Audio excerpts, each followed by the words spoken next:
Hello and welcome to Love as a Business Strategy, a podcast that brings humanity to the workplace. We're here to talk about business. We want to tackle topics that most business leaders shy away from.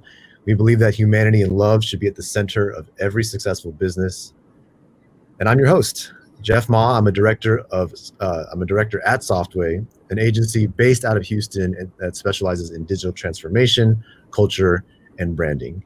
Now, each episode, we're going to be diving into one element of business or strategy and testing our theory against it. Does love have a place in it? So today, we want to talk about diversity and inclusion. A little bit broad at first. We have a lot we can talk about here. But as a starter here, diversity and inclusion right now is at the forefront of a lot of conversations, especially in businesses right now. And not everyone is approaching it the same way. So we want to explore the different ways that we might be looking at D&I and that businesses might be looking at D&I. And we also want to, of course, answer that question, how love might change the equation. So I'm joined by some of my colleagues here today. I'm going to start with you, Chris. Chris Petrie, our VP at Softway. Chris, what's the first thing you can think of, what's the first thing you think of when you wake up each morning? The first thing I think of is usually how fast can I get to the restroom, because I usually have to pee really badly. That's like the first thing. So it's like that usually is what wakes me up. So how fast can I get to the toilet? Sorry, America and listeners. I went to a very scary place very fast, so we're friends now. No, that's just enough information. Thank you. Yeah. Next up, we have Mohammed Anwar, our president and CEO. Mohammed, what's the best gift you've ever gotten? Now, in 5 seconds, go. Just kidding. Take your time. Under Armour t-shirt. Really? That's the best gift you've ever gotten? Just a shirt? Oh, it gave me 5 seconds to give it. I mean, because Frank gave it to you? I just received that gift today, so that's what I was talking about. It has layers of meaning. It has layers of meaning, Jeff. Yeah, it's like, hopefully his wife is not watching this. Last but not least, we have Frank, a director here at Softway. Frank, what's your most used emoji? It's the face that looks like you're in trouble, like the teeth are all wide, kind of like that long extended oval with the teeth in it. Mm-hmm. It kind of looks like shocked and scared. Yes, Chris has it. You can't see it when you're listening to it, but that's the one that I use the most. Or the one that's kind of like got the eyebrow raised that looks very inquisitive, but kind of sarcastically inquisitive. That's the other one that I use too. Last time I gave you 2, this time I'm giving you 2. So I'd like you to make that face for the entire show if you could. Thank you. Starting now. Okay. Awesome. So welcome, guys. We're going to dive into a pretty important topic right now. And before we talk deeply about it, I'd like to start broad and let's define it, right? Let's define diversity and inclusion. What is D&I? And Frank, why don't you kick us off on this definition here? Yeah, so diversity is just another word for the differences between people. And inclusion refers to the behaviors and social norms that ensure people have proper equity. So putting it another way, diversity means people are invited to the dance, that there's a wide variety of people at a dance. Inclusion means they're not just there, they're actually dancing, right? So D&I in the workplace is the effort to bring different backgrounds, perspectives, and thinking with equitable say and returns in strategy, outcomes, and problem solving within an org. So D&I is actually a competitive business advantage. And today we're going to be talking about D&I from that particular lens. I think, Jeff, if you don't mind, I think it's important that we also start at the historical lens and really go back to like where it came from. Mm-hmm. Many people just don't know how it came to be and why it's such a hot topic now, but it actually has been around since the 60s. So after the Civil Rights Act of 1964, and it became illegal for companies to discriminate based on race, they realized, holy crap, this is now liability. We can't just fire Black people or not hire Black people or people of color whenever we want to. So now that there's an actual liability that is a hard cost that will impact the bottom line. Let's go ahead and pay to make sure that we are in compliance with said law.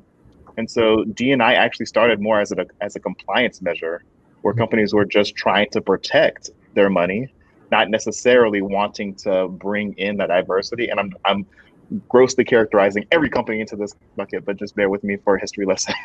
And then you come to the place where, after compliance, bullies just got better at bullying, really, right? You were still capable of getting away with misbehaviors and mistreatment.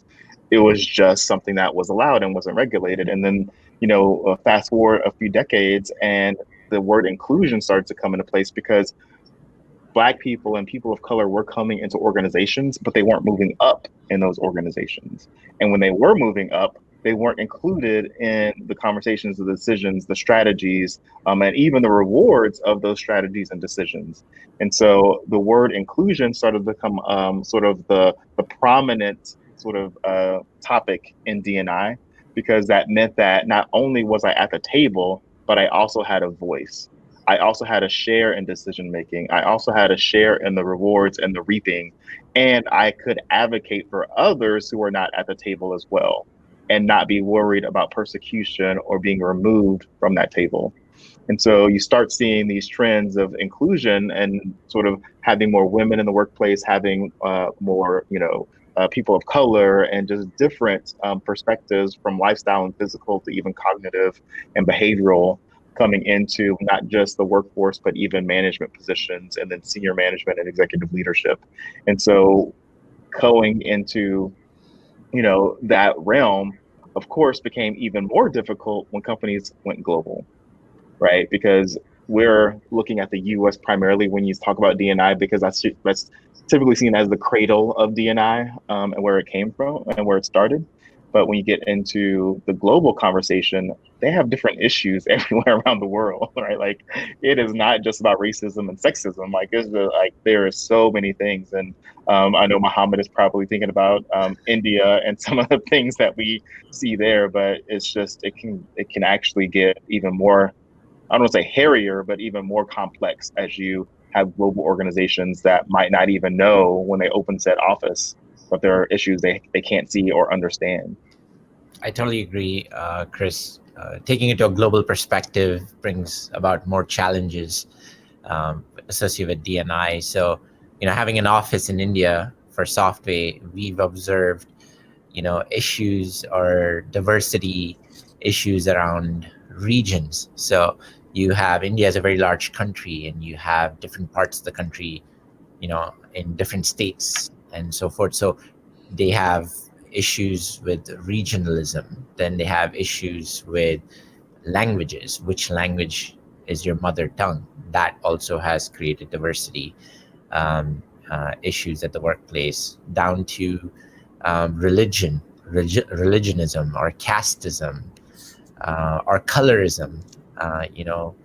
Fair skin or lighter skin is preferred over darker skin tone. So all of these are issues that are visible in a workplace in a very diverse country like India.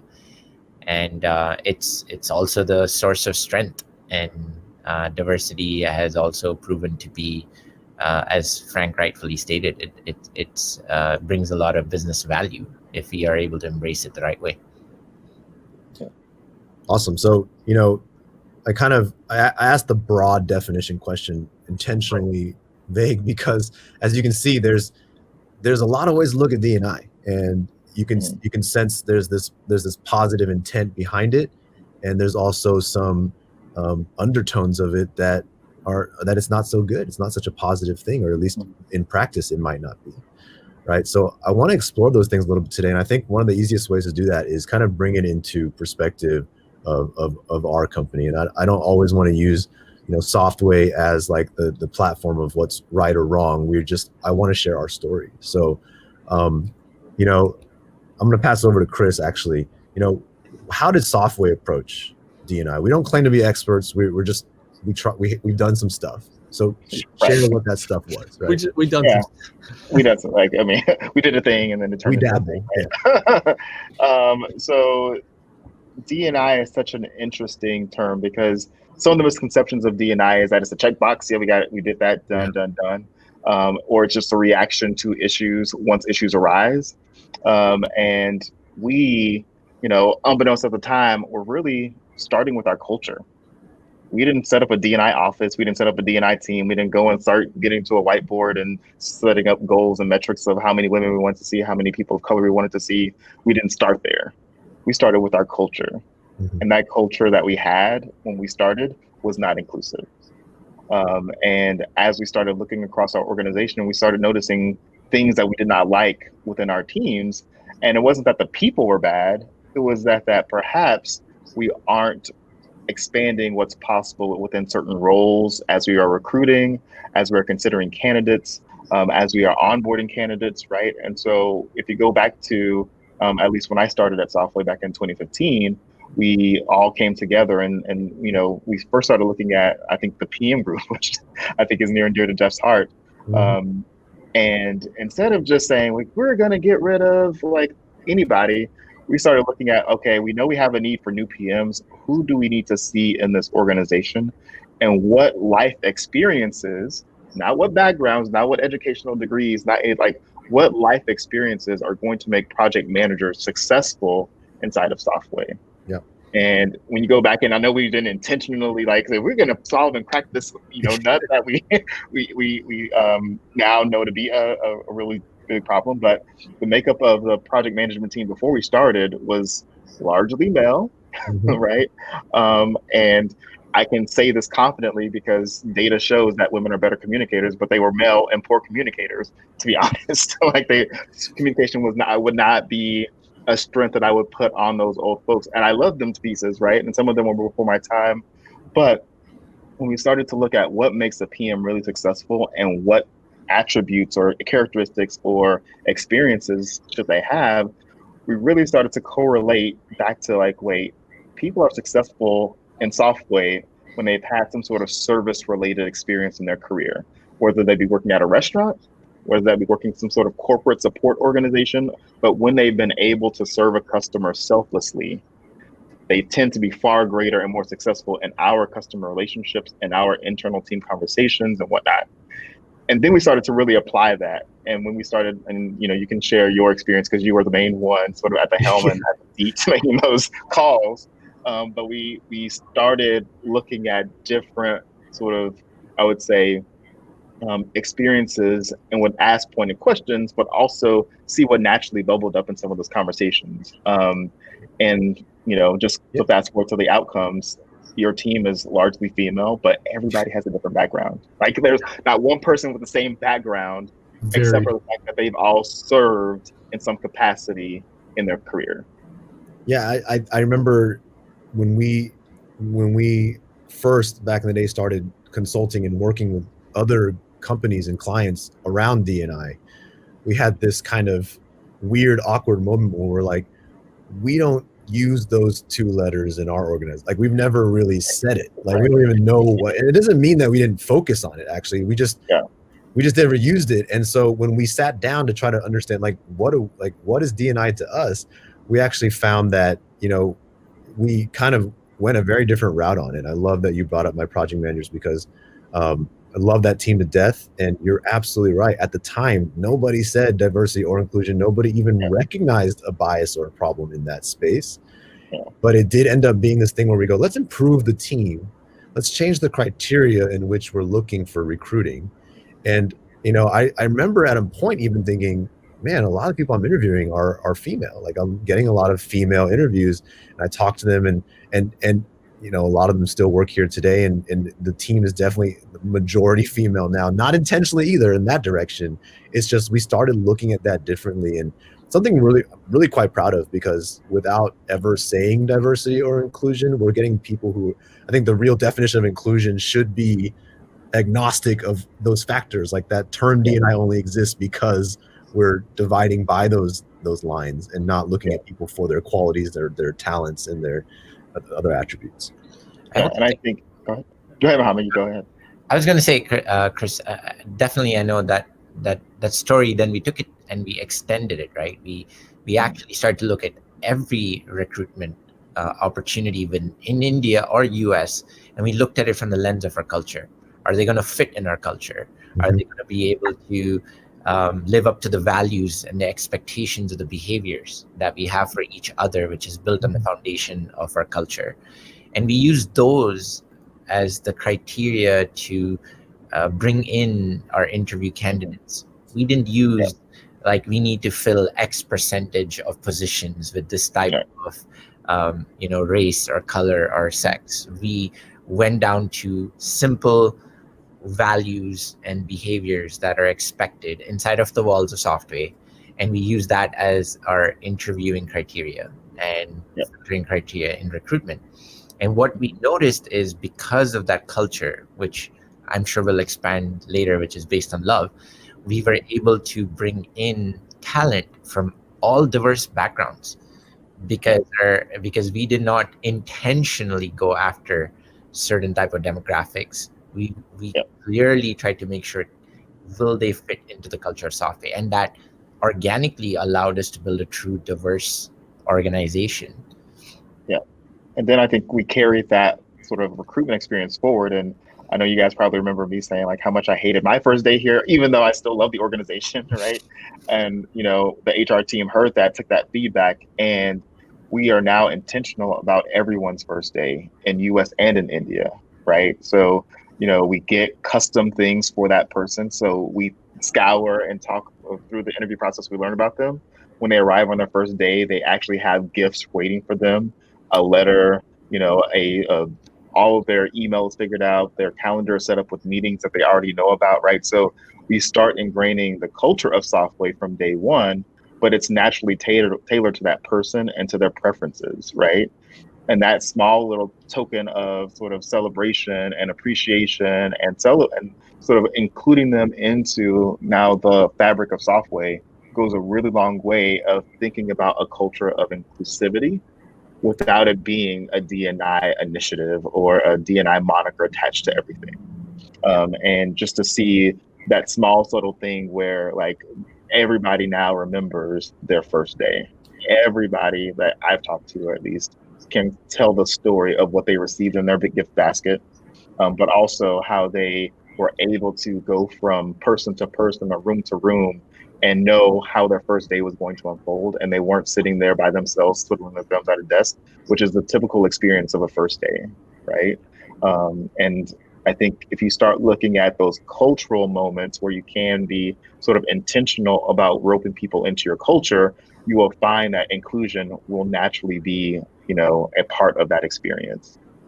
Totally agree. And I think, Jeff, we noticed, and you were part of this journey, but we were having issues with inclusion of our India team, right? Because all of our projects require skill sets coming from different geographies and different backgrounds, creatives, UX folks, consultants, project managers, technologists, all have to come together to deliver our client projects. And we were struggling with being inclusive with our India team from the get-go of the project. In fact, they would come into the tail end of the project. They weren't included in the decision making. They weren't included in the strategy. They weren't included in planning of the projects. And they were then just at the end handed over, here, go deliver this. Here's the wireframes. Here's the project scope. Go finish this. And they had no buy-in. They had no say. And we saw our results and outcomes weren't being achieved, let alone our teams were feeling excluded in India.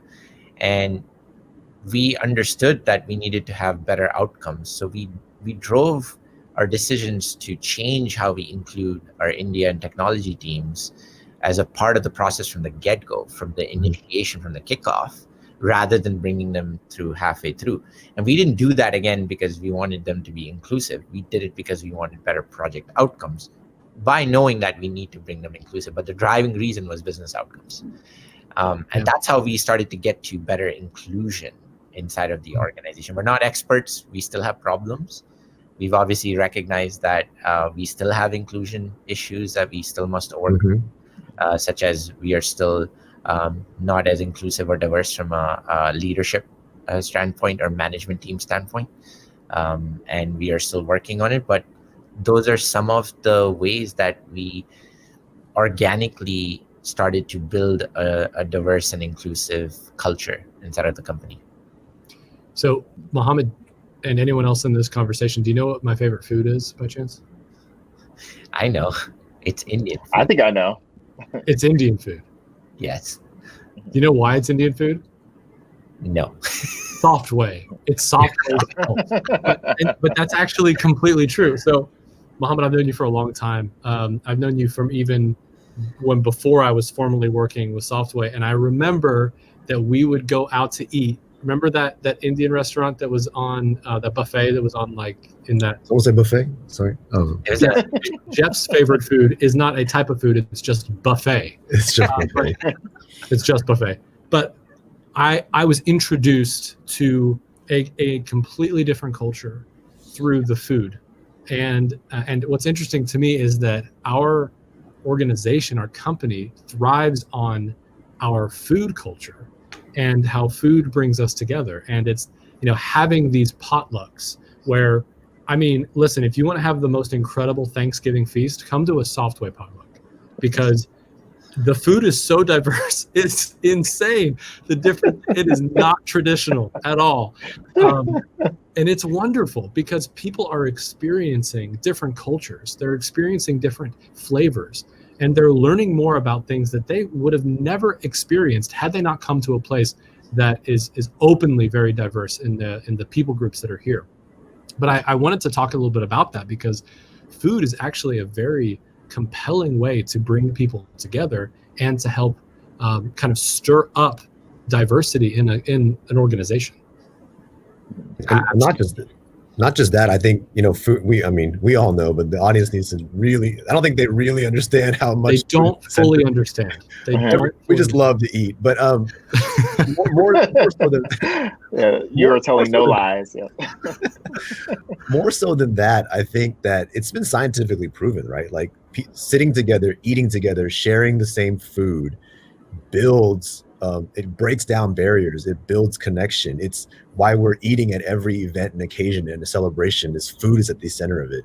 And I want to do a whole episode on food, to be honest. And I think we can, because food is such an important part of our culture and our business, to be honest. Yeah. But to hear today talking about diversity and inclusion, it is a real tangible example of kind of extending this dialogue we're trying to have here of the difference between diversity and inclusion being a compliance checklist versus a real tangible effort to solve business problems and culture problems, or overcome cultural barriers. And I think that's a very important thing to get across for our audience, right? Is that we're not saying it's the right way. We're just showing that D&I can be addressed in more ways than just having a checklist and a quota to meet. And sometimes those checklists and those numbers can help identify problems, can reveal biases that we didn't know we had. But it doesn't mean that when you check that box off, you've done it. And I love that. I love the journey we've been through of exploring our own D&I and going back in our time machine and seeing, oh my gosh, the reality is that we can see tangible examples of how, even when it comes to people who have special dietary restrictions, like vegans and halal and things like that, and the way we accommodate each other, it's such a very important part of how we include each other, right? Like, we don't have a single meeting where we provide food where we don't double check that someone's not a vegan, a vegetarian, halal, and we make sure that the food is something that everyone can enjoy together. We don't buy separate things for one person. Like, oh, you're a vegan. Here's your one thing, and everyone else will eat pizza. That's unheard of, and that's important, right? To me, it's such an important part of what diversity and inclusion can really look like in another light. Yeah, and I think going back to that whole food thing, I know that when we have client meetings, we typically cringe when a client offers because we're like, you're not going to get it right. We got this. We'll take over the food and you will enjoy it. I promise. But yeah, we take it seriously because we know that, again, food is the easiest way to include someone. It's a minimal effort, no thought. All you have to do is ask, right? Yeah. What do you like? Right? What don't you like? Right? And then you can, it's a very, to me, low investment in just opening up that ability to have someone feel welcome. right? Because when I go back to D&I and what inclusion means, like I feel welcome. And I'm sure we can all go around and tell stories about when we felt unwelcome simply because of our difference. But for the sake of this, like just food is the easiest way to welcome someone. I grew up in the South, right? So like if you invite me over and you don't have anything to eat, what are we doing here?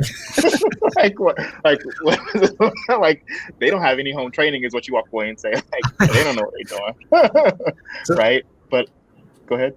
I do want to save some of this for now. I'm convinced we need a food episode, to be honest. We do need a food episode. So I apologize for interrupting, but Mohammed, I want your help here because I want to bring this all together. You know, I want to talk about what the business implication is here. Like we are a business podcast, and it's not just about, you know, fun and love and culture. That's part of leading up to a business strategy. So can you talk through a little bit of why D&I is important to get right? Sure, absolutely. So from a true business outcome perspective, when we're looking at the digital world and digital transformation, to truly unlock innovation in this digital economy, you need to have diversity and inclusion in your projects and your initiatives.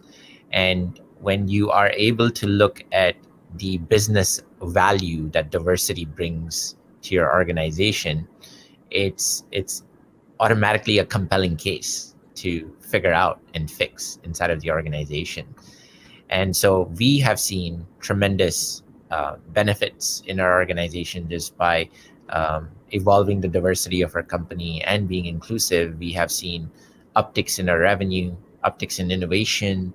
We've been able to win diverse type of projects, even come up with diverse innovative ideas and product ideas that in a few years ago, 5 years and behind, our organization was struggling. We had just the same type of projects, same type of outcomes, same type of issues and problems that we were plagued with.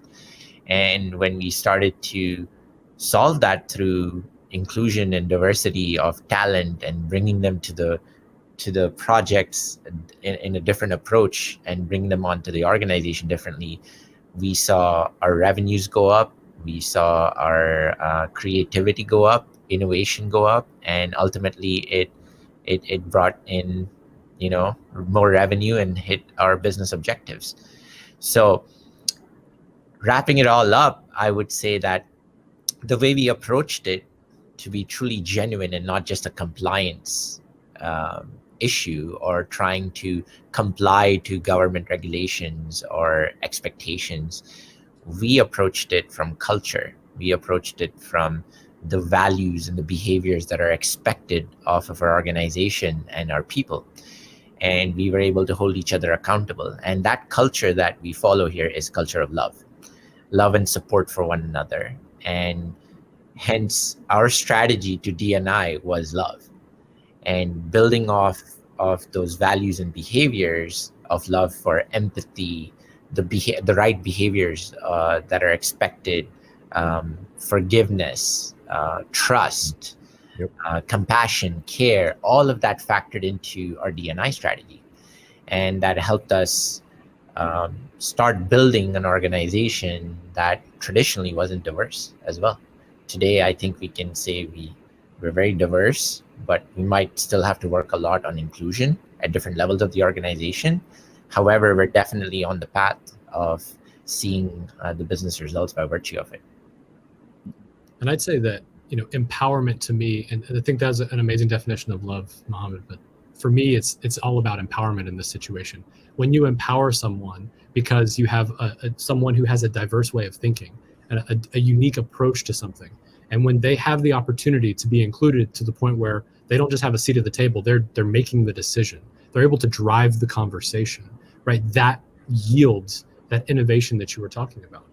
And so in this moment, giving people an opportunity to truly be part of decision making, truly creative, I think that really gets to the heart of what love looks like in this situation. For me personally, it stems from when you really empower someone and you give them the opportunity to do something, and you have the diverse perspectives around them, you get incredible results.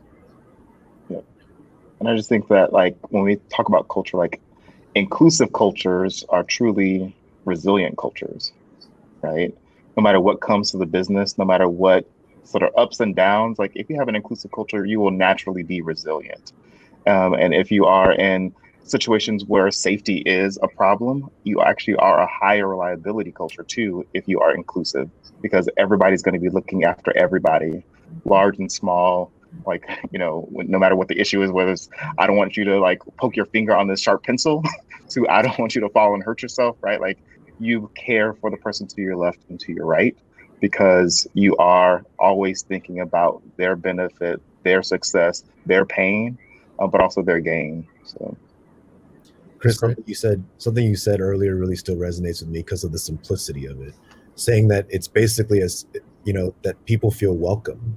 I think that notion is so powerful to me because when you think about it, I mean, it doesn't encompass the whole idea, but the concept of feeling welcome, as simple as feeling welcome, can lead to, imagine two people who both feel welcome in a place trying to solve a dispute or a problem, or having to work through like when you feel like, on the contrast, imagine if those people don't feel like they belong in this place. Imagine the same situations being played out, and you start seeing a better picture of how business outcomes are really impacted by it. Profitability, employee engagement, turnover, all those things come into play very, very easily.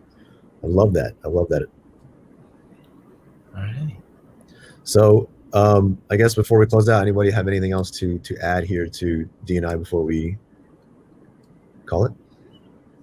I think the one thing that I would encourage any listener who hasn't started their D&I journey or is afraid of D&I, just because for some people it feels uncomfortable or it feels like risk. It feels like we might say the wrong thing and offend somebody. I think if hopefully after listening to this, you can see like you can approach a D&I outcome without ever using the D&I label. You can actually work toward doing small things that have big outcomes just by trying a different meal or thinking differently about who is actually going to be successful in your organization and changing your recruiting and hiring practices accordingly. You might get that diversity without ever having to stand up a D&I team. Not that I'm saying that the D&I professionals out there are not valuable. I love you guys, but I just want to make sure that companies that have not taken that first step and are afraid to don't feel like it's that big of a sort of mountain to climb, and it is worth the effort.